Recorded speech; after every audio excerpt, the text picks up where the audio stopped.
verset 13, Jean va dire ceci. Il dit, je vous ai écrit ces choses afin que vous sachiez que vous avez la vie éternelle. Vous qui croyez au nom de Jésus-Christ. Il dit, afin que vous sachiez que vous avez la vie éternelle. En d'autres termes, c'est qu'on peut être chrétien et ne pas avoir l'assurance qu'on a la vie éternelle. C'est pourquoi l'épître des Jean, le premier épître, la première épître, la deuxième épître, la troisième épître, va orienter le chrétien principalement à être convaincu qu'il est réellement sauvé et qu'il a le salut et qu'il est sûr en quittant la terre qu'il ira dans l'éternité avec Dieu. Et pourquoi il dit ceci? Dans le livre de 1 Jean, chapitre 5, verset 13, je vous ai écrit ces choses afin que vous sachiez que vous avez la vie éternelle.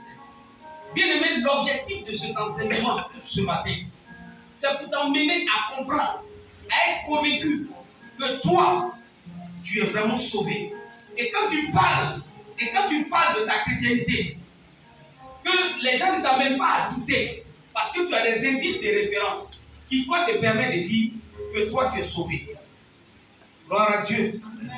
Et c'est ce que je vais faire par cet indice important qu'on appelle l'obéissance en Christ. Gloire à Dieu. Vous savez, il faut que nous puissions avoir la certitude que nous sommes sauvés en Jésus-Christ. Lorsqu'on a les preuves que nous là, on est réellement sauvés en Christ.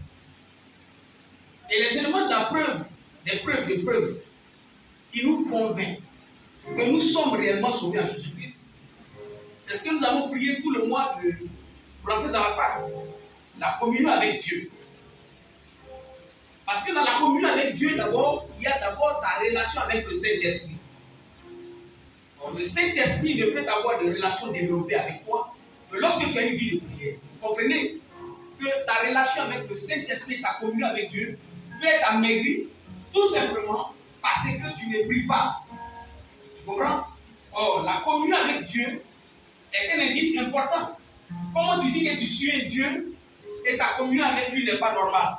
Or, le Saint-Esprit est un élément très important de la communion avec Dieu. Ça, c'est un indice important. Deuxièmement, c'est que dans la même communion, il y a, lorsque tu deviens chrétien, il y a une enveloppe de Dieu qui te couvre, une enveloppe envahissante qui marque la présence de Dieu sur ta vie.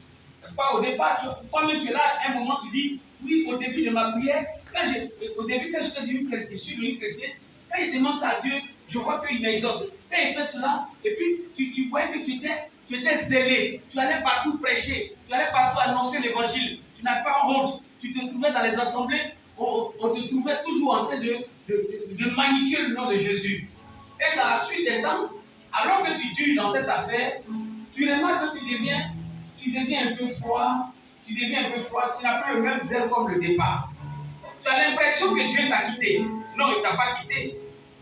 Soit, en fait, à la vérité, tu n'as plus une vie normale chrétienne, mais si tu continues d'avoir la vie normale chrétienne victorieuse, ça veut dire que la présence de Dieu, tu es tellement habitué que tu penses que Dieu n'est plus là. Oh, il est là. C'est ça la communion. Dieu, il est là. Vous voyez, quand tu rentres sous l'eau glacée, le premier instant où tu rentres sous l'eau glacée, tu peux tressaillir. Mais quand tu dures sous l'eau glacée, est-ce que tu vas tressaillir encore? Pourquoi? Parce que tu es habitué. Quand tu deviens nouvellement chrétien, tu sens la présence tous les jours. Parce que c'est maintenant que Dieu rentre dans ta vie. Mais quand tu as duré dans le temps, puisqu'il est toujours là habituellement avec toi, ça devient habituel. Donc, je prends un peu cet exemple pour te montrer un peu. Donc, c'est cette communion-là qui va te montrer. Quand tu l'as, que tu es vraiment en union avec Dieu, que tu marches avec Dieu, ça c'est un indice qui te montre réellement que je suis sauvé. C'est très important. Deuxième indice, c'est que quand tu es chrétien, tu as une conscience sensible au péché. Une conscience sensible au péché. C'est un indice qui est très important. Avant, par exemple, lorsque je m'arrêtais pour draguer une fille, ça ne me disait rien parce que j'étais de nature pécheresse. Ça ne me gênait même pas. J'arrivais, j'abordais une fille facilement, en lui mentant avec tout ce que je voulais, tout ce que je recherchais, c'était l'emmener dans un coin où il y a une ampoule rouge, et puis voilà, assouvir mon appétit. Une fois que j'ai fait ça, ça ne me disait rien. Mais depuis que j'ai connu Christ, même hier, j'étais sur le Face, et puis il y a une image obscène. Je pensais que c'était quelque chose de bien tapé dessus. J'ai vu des crocs en jambes pas intéressants. J'ai senti en moi quelque chose qui m'a dérangé. J'ai dû m'arrêter un instant, m'asseoir là où j'étais, pour prier en langue pendant un bon moment. Pourquoi? Parce que ma conscience n'accepte plus ce genre de choses dans ma vie. Donc j'ai une conscience, quand je deviens chrétien, que j'ai quelque chose en moi, j'ai la conscience que ce qui est mal ne peut plus vivre dans ma vie. Ça veut dire que ce qui est méchant, quand moi je fais ça là, j'ai quelque chose qui me fatigue. Le Saint-Esprit, l'Esprit de Dieu qui est en moi, me rappelle que j'ai fait quelque chose qui n'est pas bien.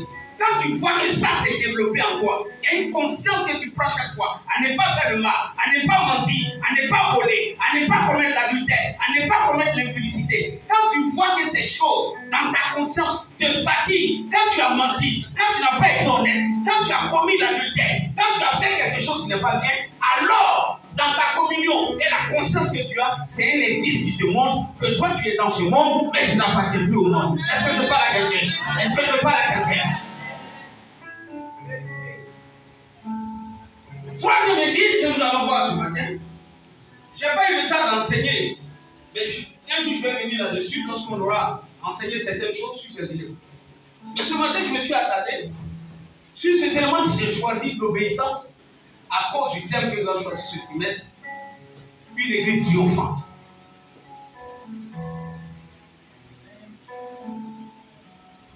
Je tiens à expliquer, à dire déjà, que dans cette affaire, beaucoup de chrétiens risquent de ne pas aller au paradis et se retrouveront en enfer. Moi, je veux que tu ouvres bien tes oreilles. Quand on vous parle, vous jouez avec une affaire où quelqu'un n'a pas eu pitié d'envoyer son fils unique pour le crucifier à la croix. Quand on vous parle, vous jouez avec. Je vous tiens et je vous mets en garde que beaucoup de chrétiens risquent de ne pas connaître ce rendez-vous alors qu'ils étaient à l'église. Donc, asseyez-vous bien pour bien écouter. L'obéissance. Dis à ton voisin, l'obéissance en Christ. La preuve que je suis sauvé, c'est mon obéissance. Dis-le à quelqu'un.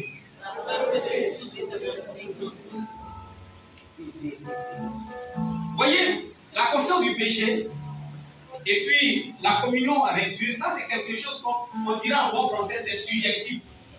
Maman, il y a des. Quand on dit c'est subjectif là, ça dit, c'est toi qui sais que tu as une relation où le Saint-Esprit est dans ta vie et puis l'enveloppe du Saint-Esprit est toi. Toi seul tu sais ça.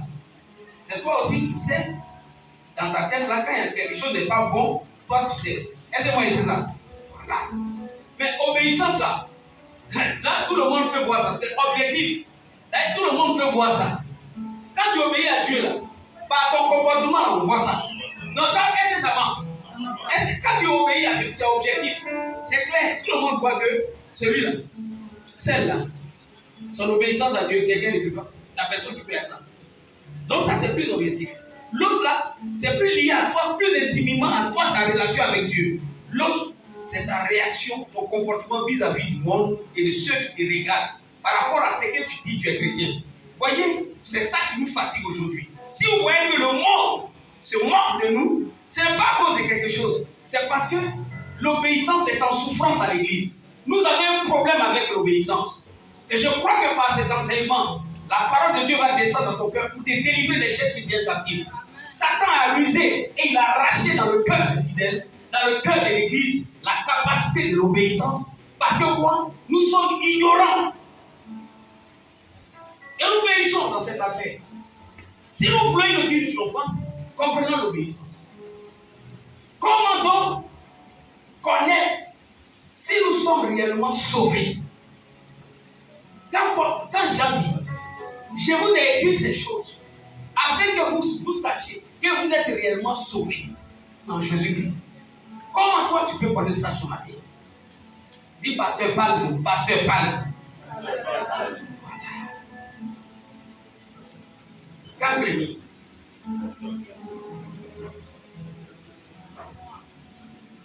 Proverbe 4, verset 6. Réfléchis avant de commencer quelque chose. Choisis seulement les choses sûres.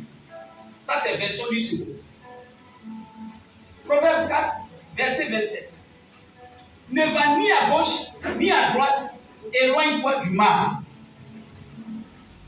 Cet enseignement que je vais te donner, c'est pour t'emmener à réfléchir. Pour que de plus en plus, tu t'éloignes du mal. C'est que tu obéisses à la volonté de Dieu. Il y réfléchit à comment tu agis, à tout ce que tu veux faire. 1 Jean chapitre 2, versets 5 à 6. Or, vous le saviez, Jésus apparut pour ôter le péché, et il n'y a point en lui de péché. Verset 8. Celui qui pêche est du diable, car le diable pêche dès le commencement. Le Fils de Dieu apparut afin de détruire les œuvres du diable. On remonte. J'ai mis en emphase ce qui est l'envers. Quiconque est né de Dieu ne pratique pas le péché, parce que la sémence de Dieu demeure en lui et il ne peut pécher parce qu'il est né de Dieu. Alléluia. Quiconque est né de Dieu ne pratique pas le péché. Le péché, c'est ce qui heurte la sensibilité souveraine de Dieu. Quand quelque chose heurte la sensibilité souveraine de Dieu, Dieu prend un degré. Je parle de la sensibilité souveraine. Regardez, Dieu donne toutes les bénédictions. Mais il dit, si vous m'apportez la dîme, vous allez voir comment j'ai menacé le dévoreur. Vous me volez. Il y a des choses qui heurtent la sensibilité souveraine. C'est-à-dire que Dieu, dans sa gloire, ne saurait accepter. Parce que là, c'est lié à lui-même, sa sainteté. On dit le Saint supérieur des saints. Voilà. Il dit pratiquer le péché, pratiquer ce qui ne respecte pas Dieu, ce que Dieu ne veut pas. Pratiquer ça, c'est que tu es un enfant de Satan. Tu es un enfant de sorcier. Tu me comprends? Mais écoute très bien, Proverbe 4.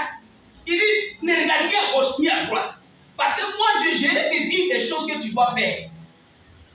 Mais si toi, tu pratiques des choses que moi, je ne te dis pas de faire, c'est que toi, tu n'es pas né de moi. Parce que si tu es né de moi, tu ne feras pas ce que toi, tu es en train de faire. Tu es né du diable. Quelqu'un me comprend? Je parle à une jeune fille, je parle à un jeune homme, je parle à quelqu'un qui joue, parce que ça t'amuse pour le moment. Si tu joues, quand quelqu'un dit vous me volez, tu penses que pour le moment ça ne te dit rien. Parce que ça t'amuse. Quand quelqu'un dit ne commets pas l'impudicité, tu vas t'enjailler. C'est bon. Pour le moment ça ne te dit rien. Tu fais ce que tu veux. Tu mens comme tu veux. Mais la bonne nouvelle que je t'annonce ce matin, il dit si tu fais ces choses que lui, Dieu, qui touche sa sensibilité, tu n'es pas né de lui. Ça peut te choquer. Mais ce n'est pas moi qui ai écrit. Il dit, si vous saviez, il dit, j'ai écrit ces choses pour que vous saviez que vous êtes réellement sauvés. Que vous saviez, vous connaissez que toi tu es sauvé. Toi tu connais que tu es sauvé. Amen. Ok. Donc, mais cependant, je sais une chose. C'est que le péché est tel que nous sommes dans ce monde. Nous sommes dans un monde coexistant. C'est-à-dire, nous sommes dans un monde où le péché existe. Et nous sommes des saints au milieu de ce monde. Donc, Dieu sait qu'on est en période de cohabitation. de temps en temps, on peut glisser. C'est pourquoi dans le même livre de 1 Jean chapitre 1, verset 7, il dit, si tu pêches et que tu avoues tes transgressions, tu vas devant lui pour lui dire, pardon papa. Il sait que tu existes dans un monde dans lequel les gens peuvent te dire, tu peux glisser des fois. Alors lui, il va te donner sa miséricorde et il va te pardonner. Il sait ça. Et il sait aussi que le péché a une puissance. Que ce n'est pas facile, toi dans ton corps charnel, de pouvoir t'en défaire en attendant qu'il prenne le volume. Tu es né dans le péché, seul Jésus sur la terre est le seul homme qui n'a pas eu de péché. Mais toi, tu as été conçu dans le péché. Donc, il sait ça. Quelqu'un me comprend? Ok, on y va. Alors, obéir à la voix de l'Éternel en observant et en mettant en pratique tous ses commandements. C'est-à-dire qu'il n'y a pas quelque chose qui est exclu dedans. Tu vas me dire c'est difficile, mais c'est à ça que je réponds. C'est vrai, Dieu sait que la parole n'est pas difficile à entendre. Mais la mettre en pratique est compliquée, c'est pénible. Tu me comprends? La mettre en pratique, c'est pénible. Oui, c'est vrai, c'est pénible. Un matin dans ta chambre, et puis tenir le désir d'une femme, alors que tu ne pensais même pas que tu as donné rendez-vous à quelqu'un à cause de ta nouvelle vie chrétienne. La fille du quartier que tu as longtemps aimé, la métisse, vient ce matin, vient se livrer comme un esprit errant pour dire, depuis toujours je voulais accepter, mais ce matin maintenant, je viens à toi. Or là, le Caiapha était très bandant. À partir de ce moment, veuillez m'excuser, mettez ça en parenthèse. À partir de ce moment, tu vas souffrir entre obéir à la parole de Dieu et la présence des puces clairs qui sont devant ta présence. Deuxième exemple, la tentation. Tu n'as pas l'argent, tu as galéré, même hier nuit, tu n'as pas mangé, tu sors dans un couloir, et puis ton ami, il dit, ah frère, j'ai volé l'argent de mon papa, vraiment, voici 15 000, il faut prendre, tu vas aller manger. Tu as faim, l'origine de l'argent est volée. Refuser cet argent, tu continues dans la faim.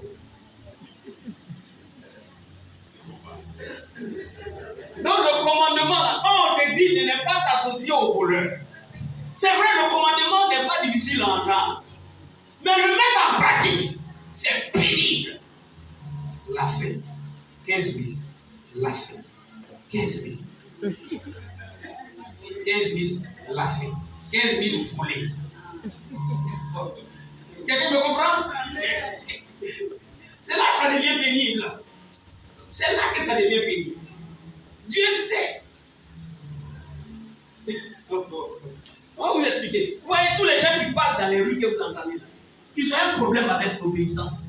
Quand ils disent, écoutez-moi, faites ceci d'abord avant de me marier, c'est parce qu'ils ne savent pas. Ils ont des difficultés pour obéir à Dieu. C'est leur problème. Moi, je ne suis pas né du diable.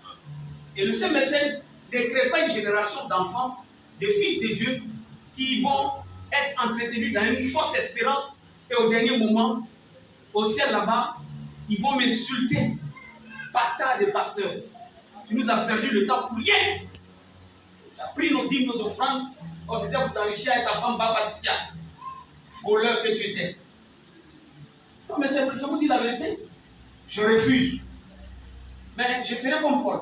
Tout ce qu'on peut connaître de Dieu, je vous l'enseigne. C'est à vous maintenant de vous affranchir en écoutant ce que je vous dis. J'ai dit, mettez ça en pratique. Le commandement de Dieu, on met en pratique. Vivre la vie du salut n'a rien à voir avec être chrétien. Ça, je l'ai dit plus haut déjà. Ah oui, je suis sauvé. Je suis sauvé. Je crois en Jésus. Oui, il faut croire en Jésus. Moi, je m'en fous. Il y a des gens qui me disent ça. Et moi, je crois déjà en Jésus. Je n'ai pas besoin d'aller à l'église. Je crois en Jésus. Chez moi, à la maison, je suis là, je crois en Jésus. Oui, le salut n'a rien à voir avec la vie de chrétien. Mais est-ce que tu peux croire et ne pas être sauvé? Laisse-moi te dire, la même Bible dit que les démons et Satan croient en Dieu. Eux croient en Dieu. Tandis les démons croient en Dieu. Satan ne croit en Dieu. Donc quand toi tu crois là, qu'est-ce que tu fais? Tu ne fais rien. Parce que même les rebelles les plus coriaces croient en Dieu. Mais la Bible dit, ils croient en Dieu mais ils tremblent. Le problème c'est que beaucoup de chrétiens, ils croient en Dieu mais ils ne tremblent plus quand il s'agit de faire le péché. Ils croient en Dieu. Les démons même tremblent. Mais les chrétiens, eux, ils ne tremblent même plus. Ils ne tremblent même plus. Ils ont atteint un niveau de pratique du péché où ils ne tremblent plus. On ne se moque pas de Dieu, frère. On ne se moque pas de Dieu. C'est ce que tu auras semé, c'est ce que tu vas moissonner. Tu pratiques le péché. Ça n'a rien à voir. La vie du salut ne saurait marcher de façon différentielle avec, n'est-ce pas, l'obéissance. Le salut et l'obéissance sont inséparables. Regardez ce que dit Jean. Le salut et ton obéissance. Comment ça? Dieu t'a sauvé. Et lui, son principe, c'est que quand on est né de lui, selon Jean 1, quand tu es né et tu as accepté sa parole, tu es né de lui, tu dois l'obéir. Toi, tu dis que tu es sauvé, et puis tu n'obéis pas à Dieu. Tu fais ce que tu veux. Tu t'en fous des principes qui régissent le fonctionnement de l'église du Christ. Christ établit déjà. On doit les respecter et les honorer. Tu les fous le pied. Tu viens en retard au culte. Il t'appelle dans les 5 convocations. Tu ne respectes pas.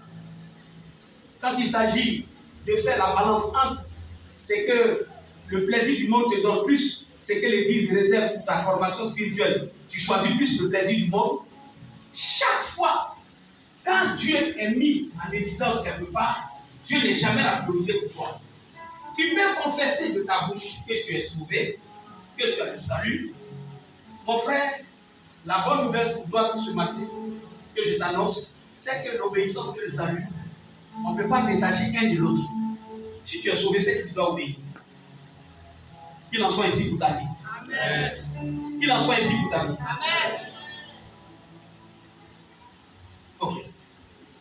Alors, il n'y a pas de salut quand il n'y a pas d'obéissance. Et la Bible le dit clairement. On va lire là. Hébreux chapitre 5, verset 9.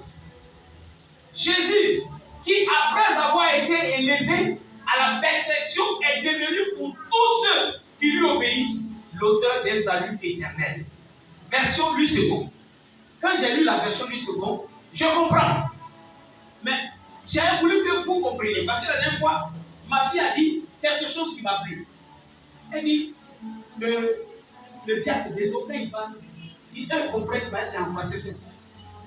Donc certainement, peut-être que j'utilise certains mots qui ne permettent pas de comprendre. Moi, j'utilise vraiment le langage ivoirien. Je vous ai dit toujours que je prêche en langage ivoirien. J'ai toujours utilisé le langage ivoirien. Voilà. Donc, regardez très bien. Et ce français, la version parole de vie, exprime bien terre à terre quelque chose. Il dit, version parole de vie. Dieu l'a rendu parfait. Point. Ainsi maintenant, ceux qui obéissent au Christ reçoivent par lui le salut qui dure toujours. Il dure éternellement, le salut éternel. Quand tu obéis à Jésus, c'est là que tu reçois ça. Est-ce que c'est séparable? C'est séparable? Pour recevoir le salut, il faut obéir à Jésus. Hébreux 5, verset 9. Retiens-le dans ton entendement profond. Pour recevoir le salut de Jésus-Christ, il faut obéir à Christ. Il faut obéir à Christ. Si tu fais le contraire, bon, on va mettre ça en négation. Dieu l'a rendu parfait. C'est qui l'a rendu parfait? Jésus-Christ. Ainsi maintenant, ceux qui désobéissent au Christ ne recevront pas par lui le salut qui dure toujours. Est-ce qu'on est clair? On est d'accord? Donc, mets ça à la négation, pourquoi tu ne réponds plus? Quand tu tapes les AOCO, tu ne recevras pas. Quand tu tapes toujours ces champs de vie, de désordre, d'impudicité, de jalousie, de méchanceté, de rancune, de papadoya, de critiques qui ne finissent pas, des rendez-vous de commérage à ne pas finir, des caïnias. Quand tu fais toutes ces choses, alors que Dieu te l'interdit, la convoitise du cœur, la convoitise, ce n'est pas seulement aller appliquer l'acte. Nous sommes dans une alliance où même on dit, quand tu penses simplement,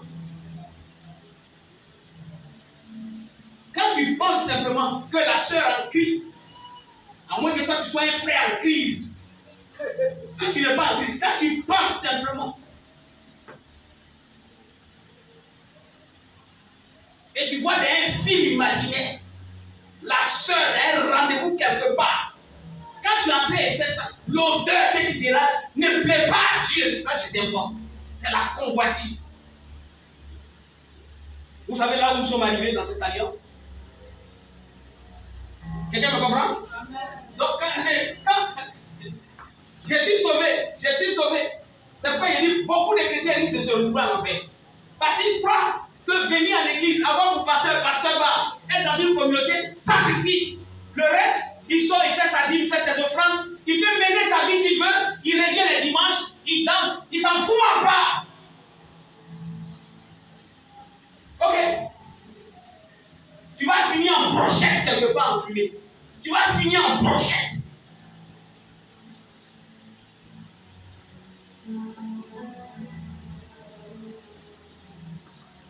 On va me dire le monde.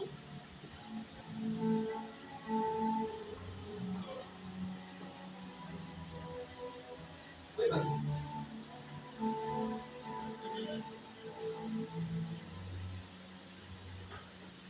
Et donc, comme les deux sont inséparables, quand Paul arrive, lui là, sur la route de Damas, en Actes au chapitre 9, il a reçu le Saint-Esprit, la présence glorieuse de l'Esprit.